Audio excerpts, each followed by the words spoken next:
Kamusta? Mabuti! For today's video. For today's video ay kumuha ko ng araw na yan ng aking sahod. At ibinili ko din si Nili ng bagong damit para regalo ko sa Jewish New Year dito sa Israel. Pero bago yan ay ito muna ang aming mga kaganapan bago ako lumabas para kumuha ng sahod. Alauna ng tanghali ang kinuha kong online schedule sa post office. At bago nga ako umalis ay inasikaso at pinakain ko muna sina Lola at Nili. Foodie slave nga ang aking mga alaga kaya naman hindi pwedeng magutom. At dahil magulo pa nga dito sa Israel ay nagpalipat si Lola sa bomb shelter ng araw na yan. Kahit nga 90 years old na si Lola, abay takot pa din niyang mautas dahil nga kay Nili. Gusto pa nga ni Lolang mabuhay ng matagal dahil ayaw niyang maiwan si Nili na mag-isa. At dahil nga lalabas ako ng araw na yan ay para kampante at hindi mag-alala si Lola ay nilipat ko siya sa aking kwarto na bomb shelter. Malapit lamang din naman dito sa amin ang post office kung saan ako kumukuha ng sahod at nilalakad ko nga lamang din. At bago nga ako pumunta, ilang araw pa lamang ay kumukuha na ako ng online schedule.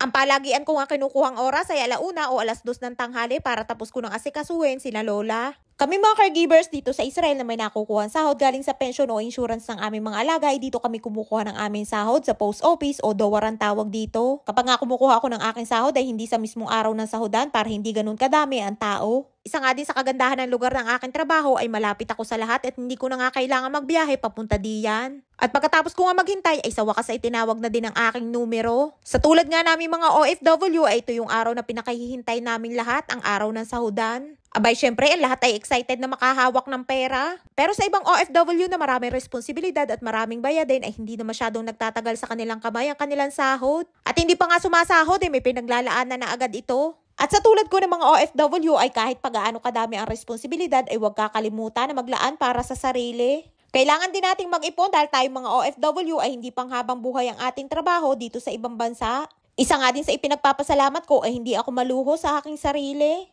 At bihirang-bihira nga lamang akong bumili ng mga bagay na gusto ko para sa aking sarili. Pero lahat naman tayo ay deserve natin ang mga bagay na gusto natin. Yun nga lamang ay kailangan nating mamuhay ng ayon sa ating kinikita. Huwag bumili ng mga bagay na hindi naman kailangan lalo na kung hindi kayang bilhin at ipangungutang lamang din naman. Ayun nga't kakamarites ko ay tapos ko nang kuhanin ang aking sahod. At yun naman check na aking inihulog ay sa susunod na buwan na sahudan ko na lamang kukuhanin para isang puntahan na lamang. At pagkatapos kong kumuha ng aking sahod ay pupunta naman ako sa bilihan ng damit at ititingin ko si Nili ng damit na pang winter.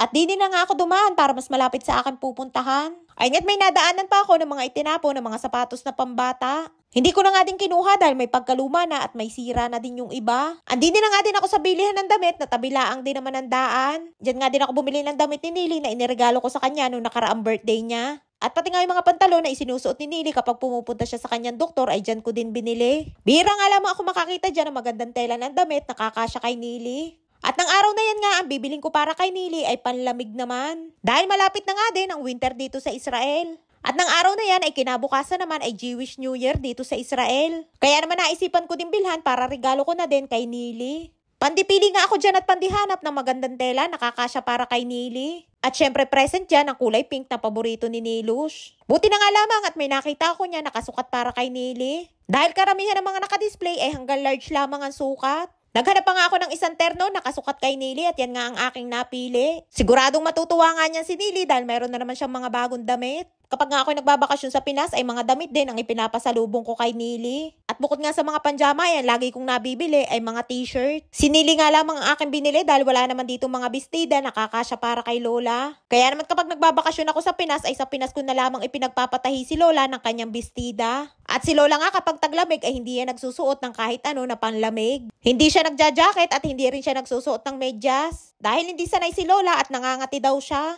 Kaya naman ang ginagawa ko ay dinodoble ko na lamang yung suot niya na duster o bestida kapag taglamig. At pagkatapos ko nga dyan ay mamimili naman ako ng mga pagkain na kailangan sa bahay. Kapag lumalabas nga ako ay pinagsasabay-sabay ko na lahat ang mga kailangan bilhin para isang puntahan na lamang at hindi ko na ulit kailangan lumabas. At dahil kinabukasan nga ay araw ng Jewish New Year dito sa Israel kaya naman maraming mga nakapwesto ng mga paninda ng araw na yan. Dito sa Israel, ang pagdiriwang nila ng bagong taon o Rosh Hashanah ang tawag nila ay pinagdiriwang nila tuwing Setyembre o kaya naman ay Oktubre. At ngayon nga taong ito, ang kanilang Jewish New Year ay natapat sa buwan ng Oktubre. Ang bagong taon dito sa Israel ay pinagdiriwang nila sa pamamagitan ng panalangin at mga simbolikong pagkain. Katulad ng mansanas, isda, honey, pomegranate na prutas, carrots na kailangan ay meron sa hapagkainan. Hindi katulad natin sa Pinas na kapag bagong taon ay kailangan ay may 12 o 13 iba't ibang klase ng mga bilog na prutas. At ang bagong taon nila dito sa Israel, ang tinatawag nila na Rosh Hashanah ay pinagdiriwang nila sa loob ng 2 araw. At sa tinagal-tagal ko na nga dito sa Israel ay minsan na hindi ko naranasan na magdiwang ng bagong taon nila dito. Dahil kahit anong okasyon ang magdaan dito ay lagi kaming walang ganap.